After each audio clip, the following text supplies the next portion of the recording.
Hello and welcome to Moderate Fantasy Violence, a podcast about pop culture and the world around it. I'm Nick.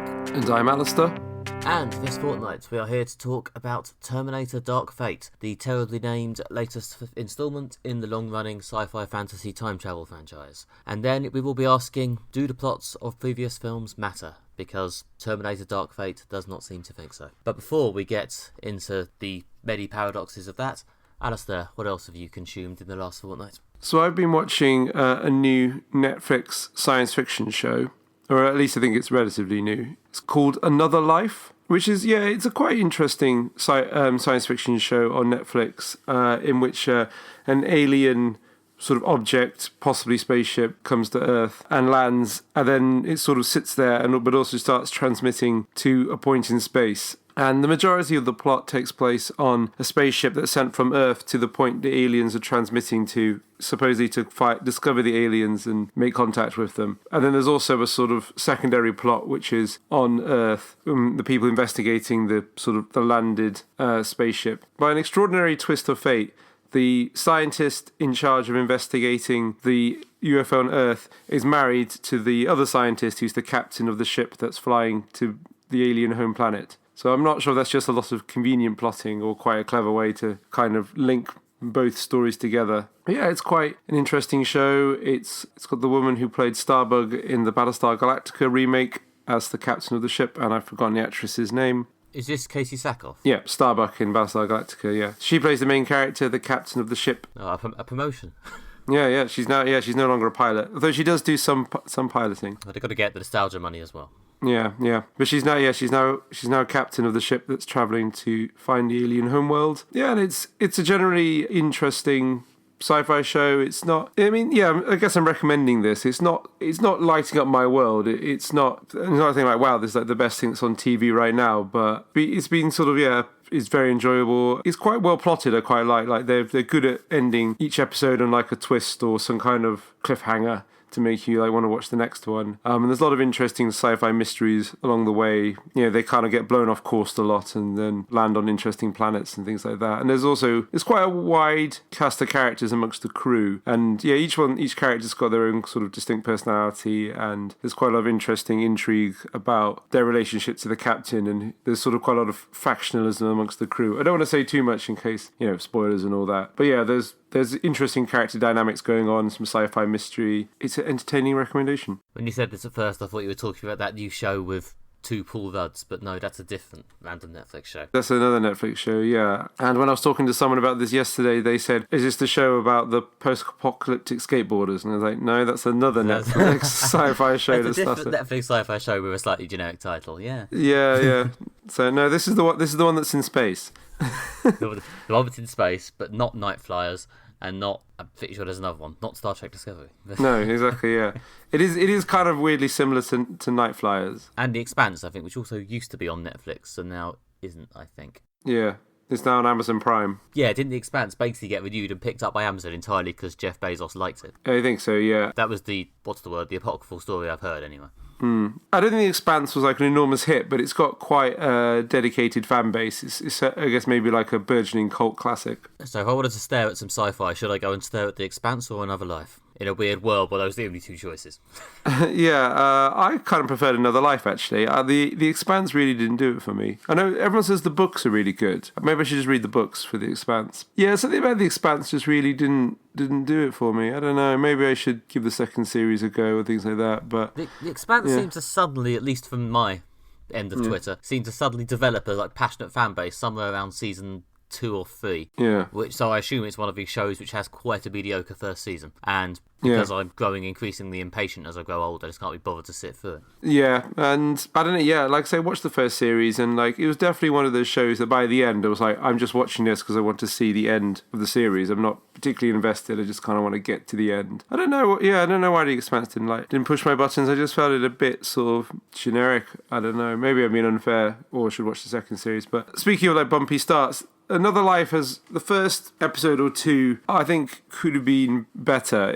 I was looking in a Facebook group for geek TV chat, and they were talking about Another Life, and they said stick with it. It gets a bit better after the first 2 episodes, and they're not terrible, but I just think there's quite a lot to set up and for plots to get in motion. And there's some. The first episode wasn't amazing, but I'm quite interested now to find out what the deal is now that I'm properly into it. But I'd recommend Another Life. I think Night Flyers was probably better, but I guess the thing about Night Flyers is that it got cancelled after the first series and ends on a cliffhanger, which is really just really irritating. Another one of the increasingly less successful George R. R. Martin adaptations. Yeah. There is something about Games of Thrones, how everyone involved doesn't seem to be able to get success out of anything else. Like Emilia Clarke, her career hasn't really taken off post Game of Thrones. Relevantly, she flamed out gloriously in the previous Terminator film. Yes, which I'm sure we'll come to. She's got a Christmas movie out now. Kit Harington has also not been a huge success. I liked Emilia Clarke fine as Daenerys Targaryen. I'm just not sure she's a very, really has movie star charisma. I feel like she might have been better off staying with TV, but I don't know. I feel like there's a good TV role for her somewhere. Yeah. But that's just my inexpert opinion. Yeah, anyway, if you're looking for some, entertaining sci-fi as the nights draw in and it's colder and just want some not particularly taxing but still really interesting TV for a Friday night, I can recommend Another Life. It's all right. He almost said it's good, but then rolled that back a bit. Yeah, I don't know. I mean, I haven't actually got to the end yet, so I think a lot of it will depend on the end. But this sounds like it's like a guarded recommendation. Yep. Yeah. But I am enjoying it. Okay. Anyway, so Nick, what have you been up to since we last spoke? I've gone back to something we covered before. I've been watching the second batch of Chilling Adventures of Sabrina episodes. This is the revival of the Teen Witch show in an all-new goth, panto, real Satanism, premium TV type vibe on Netflix. And yeah, I think we said when we covered the first season that it was kind of enjoyable, but I at least felt like it didn't quite live up to its potential. And happily the second chunk of episodes does, after another slightly slow start, finally get down to it a bit. There's a couple of slightly blech episodes towards the start of the 9 episode sort of second run. Once it gets over that and into the sort of last 2/3 of it, yeah, it's mostly pretty good. It picks up a lot of energy. It's, to be honest, there's a whole segment of this show about Sabrina's mortal life at her human high school, which I don't think particularly works. I don't think many of the characters in that area of the show are particularly interesting. One of these times where I'm feeling validated by the show itself, seeming to make the conscious decision to just sort of sideline them entirely in favour of the sort of Satan, evil, witch school side of her life. And then when it does that, the show, funnily enough, immediately becomes much better. So, fair enough.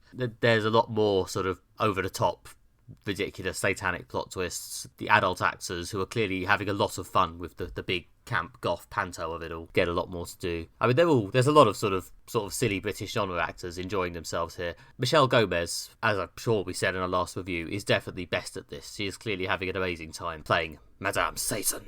Although Richard Coyle, aka Jeff from Coupling, is also giving it his all. Yeah, I remember them both being excellent when I watched the first half of the first series. Is that what we covered before? Because this isn't series 2, is it? It's all a bit vague. They've been released as part 1 and part 2 on Netflix. I think technically it might be the first block of filming they did, yeah, because they've now renewed it for part 3 and part 4 at the same time, which will be, I think, another 16 episodes in 2 chunks of 8. So whatever, yeah, but it's the bit that's labelled part 2 on Netflix.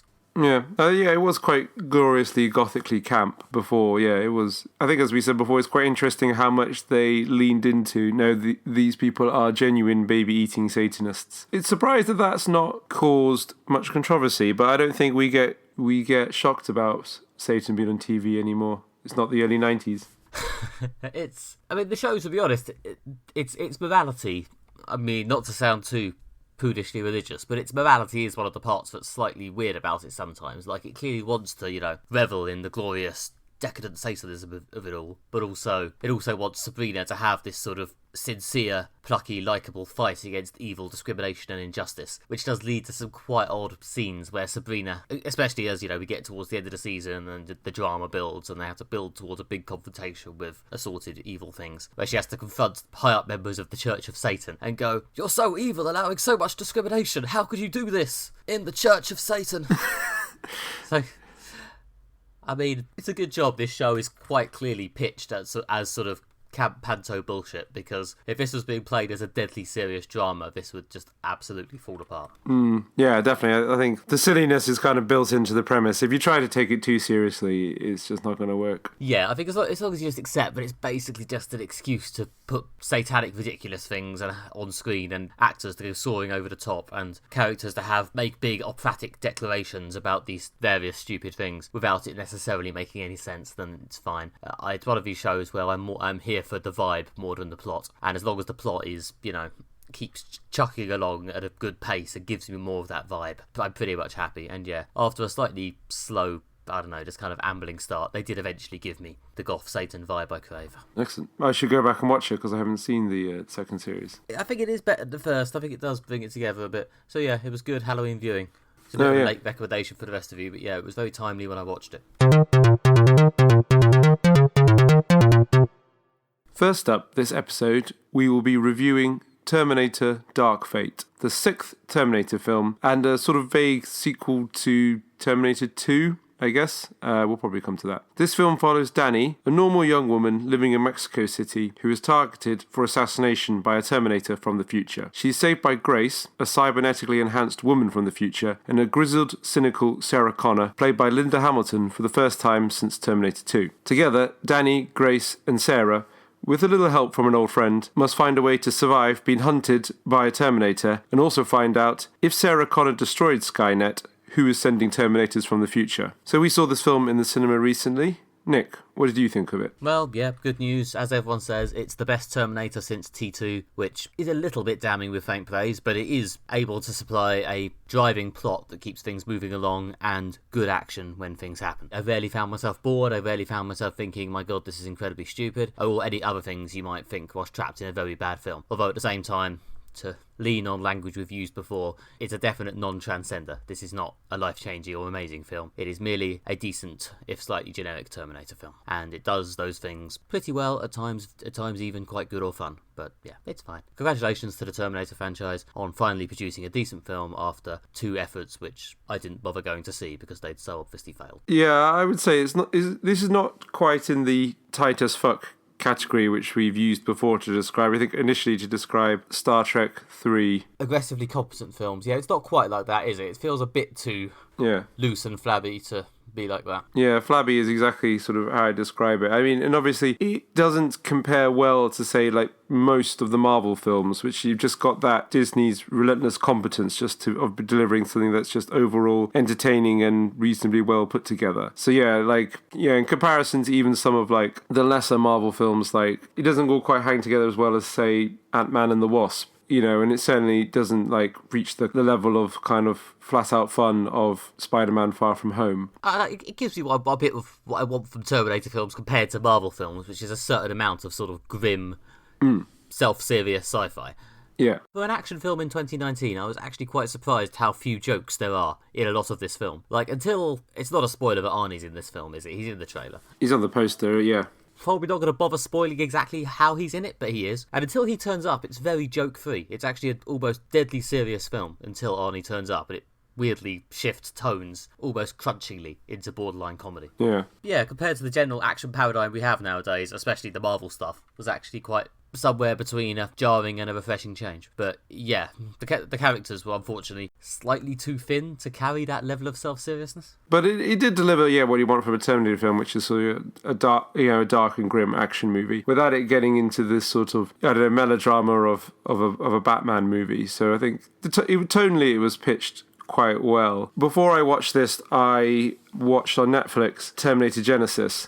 And it really benefited well from having seen Terminator Genesis recently. It is loads better in that the plot is not nonsensical stupidness. It does hold together and is sort of, a entertaining. It's basically one big chase, like all the best Terminator films are. When in Terminator Genesis, they tried to do something slightly different, and it was shockingly bad. One thing, what I felt about this film, it really felt almost like after the definite misfire of Terminator Genesis and also Terminator Salvation, I get the feeling they were trying to go back to the roots of what's good about Terminator. So, it's just one big chase. Mainly, there's a bad Terminator from the future. There's not a good Terminator from the future this time, a cybernetically enhanced human from the future. But, it's a familiar setup. Got Linda Hamilton back, and, though her performance is fairly one note, I thought she was good in this film. It's one note to the point that it's actually quite funny. Like, other people are trying to play their characters as sort of nuanced badasses, and every so often Linda Hamilton will just cut into the scene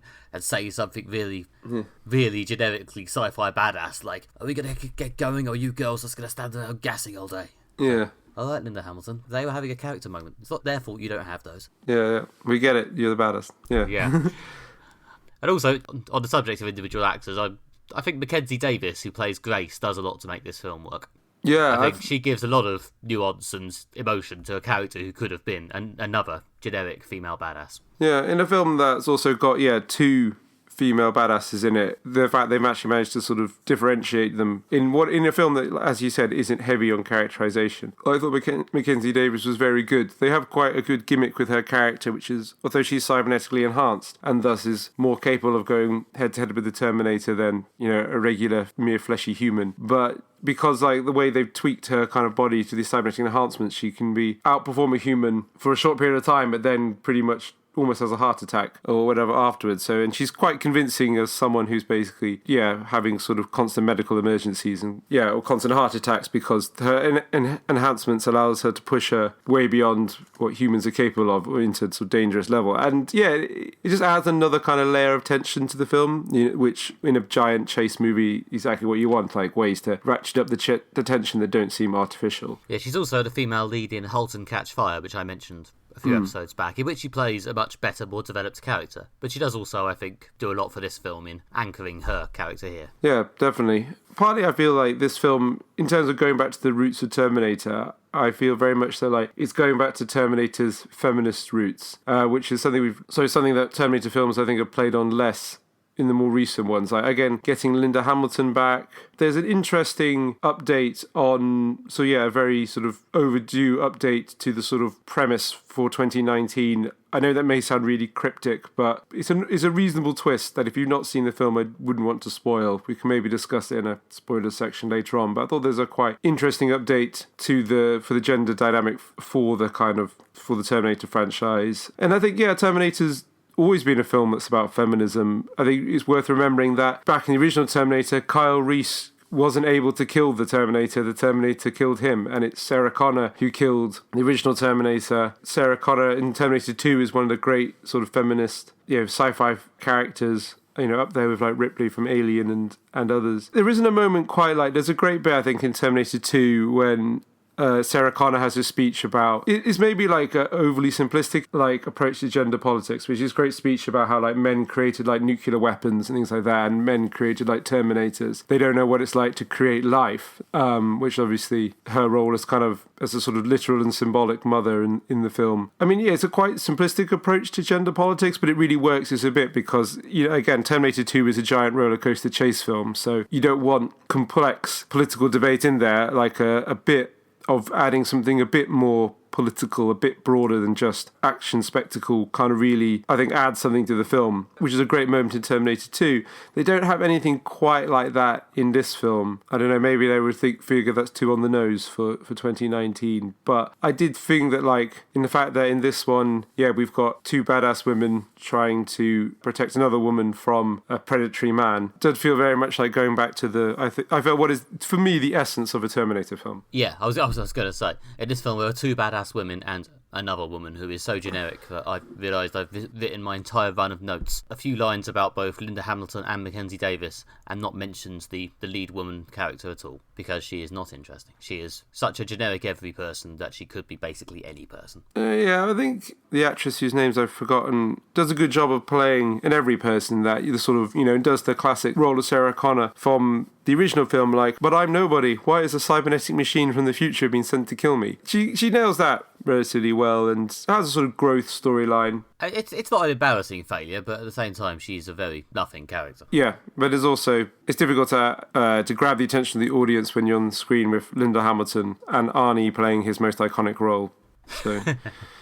Yeah, again, I enjoyed when Arnie turned up and it suddenly became a comedy. Yeah. And remains that way as long as he's on screen. I'm not sure if this is a statement about Arnie's role in these movies or movies as a whole, or if it's just a lurching change in tone, because that's what Arnie does. Look, you may want to make a serious film, but while Arnie's on screen, he's going to do deadpan jokes. Yeah. And if you're tough enough to stand up to the Governator and tell him he can't do his deadpan jokes, then good luck to you. It does seem to be pretty much the law that Arnie must be in every single Terminator film. In that he's even in Terminator Salvation, which was made while he was the governor. Although I think the way they did it is that he's only in it very briefly, and I believe it's actually footage from the original Terminator that they've digitally altered to insert into the film. They've basically somehow managed to digitally extract some bits of Arnie's performance in the original Terminator to insert it into Terminator Salvation, which really is not one of the worst bits of that film, so... Didn't he famously shoot a cameo for one of those two films at night to avoid accusations of doing it on the taxpayers' money? That's the Expendables. So... In the very first Expendables film, Arnie's there for 30 seconds, and apparently it was filmed at like 4 a.m, and he claimed that I don't think he charged any money to be in it, and he wasn't acting on the taxpayers' dollar, because I guess the idea is that he would be in the sleep at that time otherwise, or something like that. Which is why Arnie's barely in the first one, but I think he's got a bigger role in the second and the third one, because that was after he stopped being the governor. But yeah, as you say, it's very much back to basics Terminator in both the good way, in that it does feel like a Terminator film in a very sort of clean, straightforward way, and in the bad way in that there is pretty minimal innovation here. This might be the best Terminator since T2, but T3 actually had a better ending. Yeah. I mean, that is the only good thing about T3, but nonetheless. I mean, it's a fairly conventional action roller coaster. I mean, it's got some good spectacle. There's some good fight sequences. You know, it's quite entertaining. There's a fight scene in a factory at the beginning. There's a fight scene in the power station at the end. Again, factories and industrial equipment seems to be essential to Terminator films. Yeah, but both Terminator 1 and 2 end in a factory, and this one ends in a power station and starts in a factory. It was very much doing the Terminator dance. Yeah, I mean, obviously, I guess the role of machinery, it's a very fairly on the nose. There's a beat about 2/3 through where they seem to really want them to go from being, on the run with nothing but their wits, and then suddenly have access to all this military hardware. And they just run onto a base and start using the hardware with minimal resistance. There's literally no explanation, really. It is absolutely just, I just sat there going, okay, is anyone going to stop them grabbing that helicopter? Nope, they're off, okay. Oh yeah, or stealing a plane. Yeah. Cool, I think there might have been a ghost of an explanation because Sarah Connor was meant to be friendly with one of the random soldiers. It was one of those times where you could just see the screenplay going, oh god, we need to get them onto a helicopter. How? Deadline. Don't care anymore. Friend, soldier.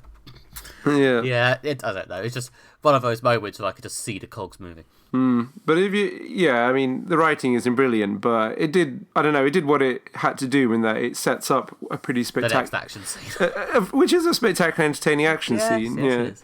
But obviously the plot is paper thin and not watertight and various other mixed metaphors. But like I say, I don't know, maybe it's just because I saw Terminator Genesis recently and the ridiculous overplotting of Terminator Genesis. This is a welcome change. Yeah, I mean, obviously, this film, there's a bit in the first scene, which, again, I don't feel the need to spoil, but yeah, which completely fucks Terminator continuity to death. But to be honest, a clean break and a sort of we're disregarding it and getting back to basics was probably what was needed. And didn't Terminator Genesis do basically the same thing? Yeah. Whatever. Yeah, Terminator Genesis also rewrites the continuity just as this film also rewrites the continuity. But then that's what all blockbusters from franchise are doing now, right? Endlessly rewriting their continuity and timelines in order to make whatever they need to do for this film work. I mean, and the opening sequence I mentioned is very good. It's shot in the sort of way which you expect it to be a sort of a slightly slightly generic nightmare sequence where you open with something awful happening and then she wakes up. And it's shot exactly like that, except she doesn't wake up. It's very nicely done. I was actually quite wrong-footed by that sequence. That's possibly one of the best bits of the film, or at least one of the bits that got me the most. Yeah. No, that was surprising, especially as they did quite a good job of not including that in the trailer or anything like that. Yeah, I know. I felt they could have not spoiled exactly how they brought Arnie into it in the trailer, but I guess you've got to have Arnie in the trailer. Yeah, because it's a Terminator film, and people feel reassured the fact it's got Arnie in it. Yeah. Well, yeah, and the fact that they've bothered to pay Arnie enough to turn up and do a substantial amount, they've got to therefore get some marketing capital out of the fact that he's there for a decent chunk of the film. Yeah, I mean, I thought he was all right. He does some jokes. There's a bit of... Yeah, he's fine. There's some playing around with with some of the conventions of a Terminator film, which kind of borders on fan service. Like in this one, Sarah Connor says, "I'll be back" at one point, and at one point, Arnie stroke the Terminator says, "I won't be back." Two references, yeah. Yeah, I mean, it's one of those, they need to play around with the classic lines. It really reminded me of, maybe it's just because Arnie one-liners really get stuck in your head, but it really reminded me of The Predator. Yeah, we saw last year, the Shane Black Predator sequel stroke reboot. And that also, again, does clever wry takes on Arnie lines. Like in that, there's a character who says to the Predator, like, "You beautiful motherfucker," which obviously is just riffing on, in the original, Arnie's like, "You ugly motherfucker," from the original Predator. And also there's a bit when someone says, "Quick, get to the chopper," or "Get to the choppers," which is one of the lines from Predator. But then you see the next one, they're riding motorcycles, which I guess are also choppers, not helicopters. But yeah, it just really stuck in my head as like, what's this endless need to reinterpret and come up with, I don't know, slightly fan service subversions of classic Arnie lines. And yet not a single hasta la vista. Not yet. I think it'd be too much to revisit that. That can only ever happen once. In Terminator 2, yeah. Oh, and just because I haven't slagged it off in the actual review, the title still sucks, by the way. Yeah, the title's terrible. Dark Fate. It sounds like someone turned on their dystopian sci-fi title generator. It's absolutely awful. There's a bad title. However, again, it's not as bad as Terminator Genesis, because with Genesis spelt with a Y, for absolutely no explanation. I could almost respect Genesis more. At least they've done something, not just put words together. Again, it's very much... Yeah. Much like that military helicopter beat I mentioned earlier. You could just feel the scriptwriter needing to turn the final version in because he really needs a shit. No, you're right. It is a terrible title. It is a really bad title. There's a few bits like in this film where they try to almost seem like they're trying to say something, but not quite. Like the main woman who's the Terminator's trying to kill, and her brother work in a car factory in Mexico City, and he's just lost his job to be replaced by a machine, and it's almost like they're trying to say something, but not quite. And then there's a bit which is sort of interesting when they have to sneak into America and they get captured and put in border detention, and it's almost like they're trying to say something about immigration policy in America, where all the heroes have been put in a big cage and stuff, and the Terminator's disguised itself as a border guard. It feels like they're trying to say something, but if it's other than basically whatever it is, it kind of doesn't really come together. But you get the feeling they kind of want to say something about the world as it is now, but automation and borders and things like that, but they're not really quite get there. The world is becoming a machine. Yeah, or something like that. Machines taking over the world, creating borders, and then just killing us all. Yeah. The Terminator in T2 was a cop, wasn't it? It was at some point pretending to be a cop. Yeah, rather than the entire... Yeah, in T2... Yeah, the Arnie Terminator disguises himself as a biker, and the Liquid T-1000 disguises himself as a cop, which is, again, maybe it's trying to say something, or maybe it's just an inversion of the who you expect to be the good guy and who you expect to be the bad guy. We haven't really mentioned the evil Terminator villain in this film, but to be honest, that's because it's much like the every person protagonist. Yep, it's there, it's fine. Well, obviously, it's a Terminator, so it's a Terminator not played by Arnold Schwarzenegger, so it basically has even less of a character than a regular Terminator. It's got quite a good gimmick that this one, its sort of outer surface can come off and become like a liquid sort of Terminator, like the T-1000, but it still has the skeleton underneath of the old school T-800 Terminator. I think this one's called a Rev 900. I'm not really sure what that's supposed to stand for, but it's the most advanced Terminator yet, apparently. I think it's an interesting gimmick, and to be fair, they've been searching for interesting gimmicks for Terminators since Terminator 2 came up with the Liquid Terminator, which was kind of cool. Yeah, and in terms of Terminator gimmicks, it's pretty good. I mean, it's the character is non-existent. It's a metal thing from the future that's coming to kill people. The guy plays sort of mechanical, sort of intense determination quite well, to the point where it is sort of a bit chilling whenever it pops up. Yeah, no, the guy has the right sort of piercing, determined stare, but it's not. It's another sort of not as good version of a thing from a previous film. In this case, the Robert Patrick T-1000 from T2. Yeah. Oh well. Yeah, but it's all right. I mean, again, it's much like the rest of the film. It's the whole film is all right. They've made an all right Terminator film. Yeah. Well done, lads. This is your dark fate, to just repeat yourself competently forever. Yeah. And then fail horribly whenever you try to do anything other than that.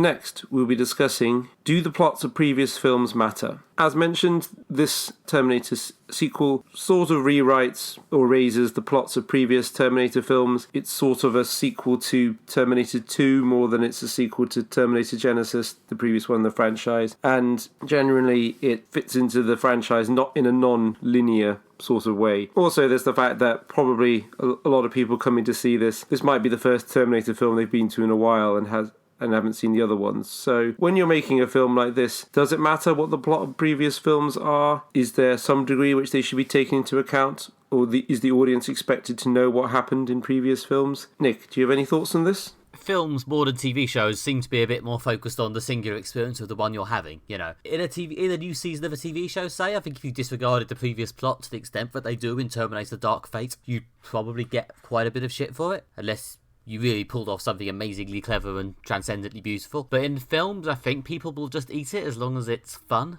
or as long as it produces an entertaining experience in that film, because, you know, there's years between these things. If you see them at the cinema, you've paid the best part of a tenner. You just want to enjoy yourself rather than get too worried about continuity, I think. I mean, even the sainted Marvel Cinematic Universe, which gets a lot of flack from some quarters about how it uses continuity to make people come and see the films, you can see how they only really care when it's beneficial. It's more the appearance of continuity than continuity a lot of the time. If they need to just ignore the continuity, then they will. I mean, we all remember when Thor was trapped in Asgard at the end of the first Thor film, and that was meant to matter, and then he just turned up on Earth in Avengers as if nothing had happened. That's one of the more egregious examples. But yeah, you could basically get away with anything as long as it's perceived as making the story better and more fun. Yeah, I pretty much agree with that. Yeah, a film should stand on it by itself, that most people should be able to go to see the film and pick up kind of where it is, where it left off, or experience it as a self-contained thing. I mean, obviously, if it's like a sequel, especially a direct sequel, that might involve having a flashback or a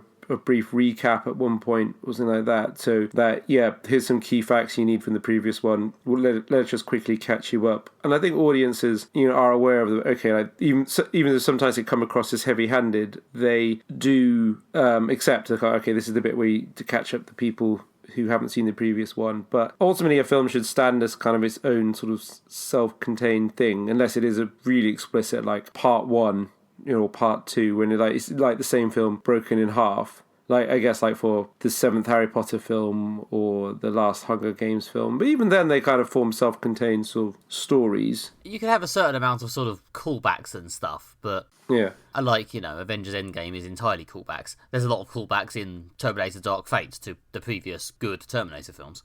But there's a difference between a callback and you actually having needed to see the previous film to understand the plot. In Dark Fate, I don't think you really do, although you might struggle to work out why you should care. Whereas in Avengers Endgame, I think that probably would be borderline incomprehensible to someone who hadn't seen at least a fair smattering of the previous Marvel-related films. Well, you certainly need to see Avengers Infinity War, because it's that, if nothing else, yeah. It directly picks up what that is. But I don't think maybe it helps you've seen, like, the other Avengers films, especially the first one, which obviously they revisit. But even I don't think you could probably be fine if you haven't seen Thor Dark World. True, although ironically Thor Dark World is a film they travel directly back into. Yeah, but I think you'd probably be fine without seeing that. Or maybe, like, again, if you hadn't seen Ant-Man and the Wasp, you didn't need to know the fact that Paul Rudd went down to the quantum realm, or wherever it was. Yeah.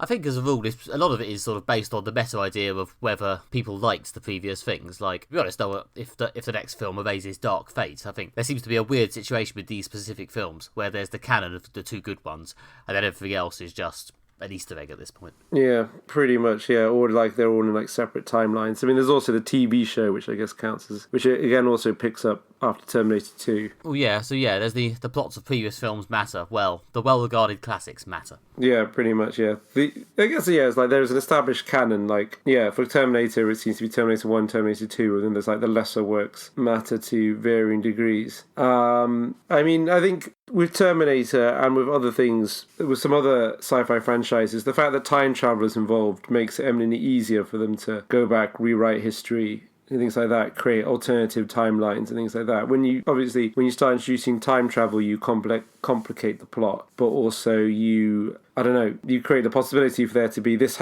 is one timeline, this is another timeline. At least I think the audience is more likely to accept that. Yeah, I mean, I think it needs to make sense in itself, though. I mean, like, I think people are willing to not get too worried if you contradict the events of a previous film, as long as it's in the service of something entertaining in this film. I mean, obviously, you know, if the plot didn't make any sense within itself, people will probably complain. You know, the film probably can't contradict itself too aggressively. Yeah. There needs to be some sense of it, a unit. I mean, obviously, this isn't some sort of militant rule. I'm sure there are arty time travel films that contradict themselves aggressively and no one minds. But as long as I think basically the cinema-based amnesia, I'm happy as long as these 2 hours hold together. Yeah, it has to be internally consistent, but you can go back and sort of rewrite timelines or other things. And I also think it depends on how well you're doing it. Like if you're putting off an interesting story and you're like erasing continuities because it really makes this story really good, then I think people will be more tolerant of playing around with timelines. Or ditto if you're erasing from chronology like unpopular films. So the obvious example is how X-Men Days of Future Past went back and just rewrote the chronology so that we no longer had to care about X3, which I think everyone was pleased with. Well, yeah, exactly. I mean, even people who liked X3, you know, it's still there. I don't know who likes X3. X3 is a terrible film, but if you did like X-Men: The Last Stand, you know, I don't think your enjoyment of it is that badly cheapened by the fact that they did go back and basically write it out of continuity. Yeah, for some reason, in these sort of film things, people seem a bit more okay with just accepting that as the experience as what's important. Whereas in comics or long-running TV shows, there seems to be more of a sense that people like the notion that it's all one long, continuous, soapy story. Whereas, if anything, the more films become a continuous soap, the less people like it, because I think that is possibly in some way seen as the last big division between films and TV. Yeah. That it's not one long, massive soap that you have to sit down and watch from end to end, that you can just turn up and watch a film. Yeah. Like, I think if in season, I don't know, 5, Arrow or Flash decided to erase it large chunks of previous seasons and just start again, I think there would probably be at least some pushback for people who've been invested in those seasons and felt that they were just being cheapened. Yeah, you're definitely right about that. Whereas if doing this at the start of the 5th Terminator film, as they literally have, I don't think they're going to get that much shit about it. No, exactly. And I think you're right that people seem more attached to the idea that a TV show is like a continuous chronology, or I guess within like a single arc. So they expect like Spider-Man 2 to follow from Spider-Man 1 and Spider-Man 3, and then if you do something like change it to be The Amazing Spider-Man, people are like, okay, this is not a sequel, so I don't expect it to follow on from wherever Spider-Man 3 left off, and so on. And also I think there's been so much playing around with timelines, reboots, remakes, alternative timelines, that people now, I think, have a higher tolerance for things not following on. Whereas, I don't know, maybe in the past, there was a sense that, there must be a strict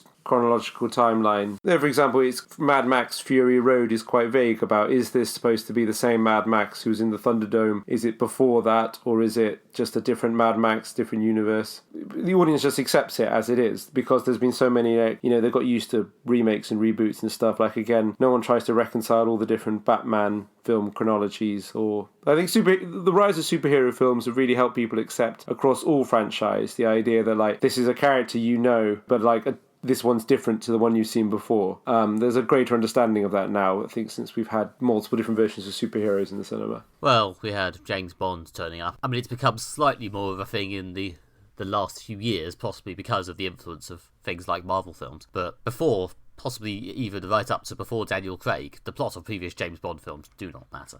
No, I mean, there's various things. I think, for example, someone I was talking to once, a big Bond fan, was saying that, like, is the idea that James Bond is like an alias that's given out to different spies, which is why every so often, time moves forwards. Like, he's fighting communists at the beginning, and then by, like, the 20th so film, he's fighting, like, North Korean cyber hackers or whatever. The idea that, like, James Bond's just an alias, so that's why time can move forwards, but Bond every so often gets young. That's obviously been kind of crapped on by the recent Daniel Craig ones, going back to, like, his childhood and stuff, and saying, like, oh, so Bond is an actual person with parents who are also Mr. and Mrs. Bond. Bond.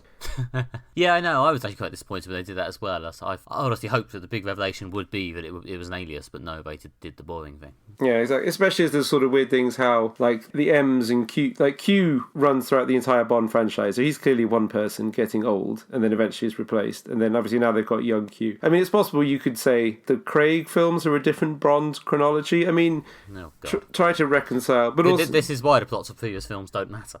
I think also Blofeld, crosses over across different Bonds, but trying to reconcile Bond is, again, like, as futile as trying to reconcile all the Batmans or whatever. And I think you're right that, actually, yeah, it wasn't just superheroes introduced to us, like Bond, maybe it began with people accepting that different people could play James Bond or something like that. Well, yeah, but I think if anything, that's going to end up being how a lot of people have accepted that, yes, James Bond is no longer special. There's now about 1 million James Bonds. These characters who have this sort of common, recognisable motifs, brand, trait, motif, all played by different people in slightly updated forms, in slightly different superficial trappings. Yeah. And the plots of previous films matter as much as they need to. Like, we could crutch on the previous films to avoid having to do Spider-Man's origin yet again. Yeah. But at the same time, no one is saying that the Spider-Man origin, as filmed in any of the previous franchises, actually happened to Tom Holland. No. It matters, except it doesn't matter, Nudge, nudge. Who cares? Yeah. Nothing really matters anymore. Yeah, there's a great understanding, I think, from audiences about, like, changing things around and, like, the fact that this film is in a franchise but is not, like, a direct chapter that follows the preceding chapter. So I think which I guess gives filmmakers more scope to be creative, to take different takes on things. The fact that, like, a terrible film doesn't have to be followed by a sequel that has to follow the terrible ideas of the previous terrible film. They can just be like, right, nope, that didn't happen, let's do something better. Let's reestablish the true faith of Terminator 2. Well, yeah, I think it's...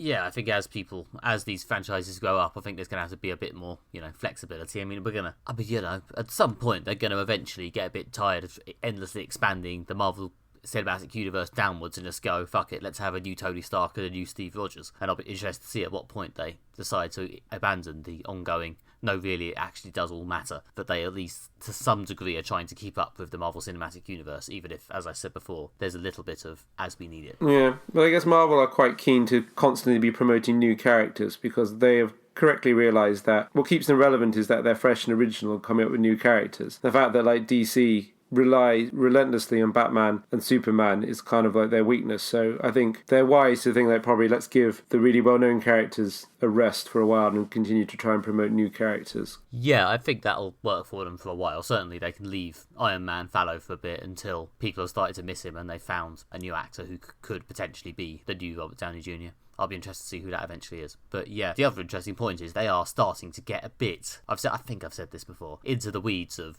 available, unadapted, actually not lame Marvel characters. The last lot of Marvel TV Plus, what they called, Disney Plus shows, the generation of sort of Moon Knight, Ms. Marvel, She-Hulk. Those were basically the last few non-lame Marvel characters. I'm honestly not sure who the next generation are going to be. The Eternals, to be honest, are famously quite lame, so I'll be interested to see what that film's like next year. Well, yeah, anyway, yes, this is barely relevant to do the plots of previous films matter. And once again, we are reviewing Marvel films. Well, yes, once again, we're talking about Marvel films. But in our defence, it is another massive franchise, so I blame Marvel. Everything. Yeah. Yeah, no, you're right. It is completely relevant because, as I was saying, there's a greater understanding from audiences of, kind of rebooting characters and the fact that new films in a franchise don't necessarily follow directly on from the previous one, and that's because of, superheroes and predominantly Marvel stuff, not even like Marvel Cinematic Universe, but the fact that, like I say, we can do several Spider-Man films and then we can be like, right, you get it, it's Spider-Man, we don't have to do Uncle Ben's origin again, but also the terrible plotting and character decisions of Amazing Spider-Man 2, we don't have to honour that, and this will be new and fresh, and you don't have to feel bad. You don't have to worry that it's going to be crap like the previous one was. So I think that now that Marvel have established in audiences that conceptual leap, it's now there for other franchises to use, and Terminator used it well in this to let's erase the last 3 creddy films and do something that's actually entertaining for once. Yep, the plots of previous films do not matter, and Terminator Dark Fate realised that to great effect. Well done. Okay, and thank you for listening. The episode is over. It's time for us all to face our dark fate, which, in your case, involves going to your podcast app of choice and leaving us a nice review. Please do, as I hear it helps other people find the show. You could also, if that isn't enough grim destiny for you, go to our website at modernfantasyviolence.com and read articles, see and hear deleted episodes from our podcast, I believe there's an article by Alistair about the use of tropes in storytelling from recent weeks. So yeah, go and check it out. You can also find us on Twitter, where we're at MFV Podcast, and you can find us on Facebook by searching for Moderate Fantasy Violence, and our lovely purple logo will come up. You can also find me on Twitter, where I'm at Alistair J.R. Ball, and you can find more of my writing at redtrainblog.com. And yep, I'm Nick Bryan. You can find me at nickbryan.com or at nickmb on Twitter, or in the event that I get this episode up on time, which, you know, I strive to, I'm also at the Thought Bubble convention in Harrogate this weekend selling the comics I write and self-publish. So if you fancy coming to see me at table 150 in the Ask for Mercy hall at the comics convention, it is actually called that, come to my table in the Ask for Mercy hall and ask for comics. Thank you. And then, once that's over, we will be back on this podcast for episode 102, implausibly, in a couple of weeks' time, in which I believe we are covering the opening episodes of the new His Dark Materials adaptation on the BBC. See you then. Bye-bye. Bye.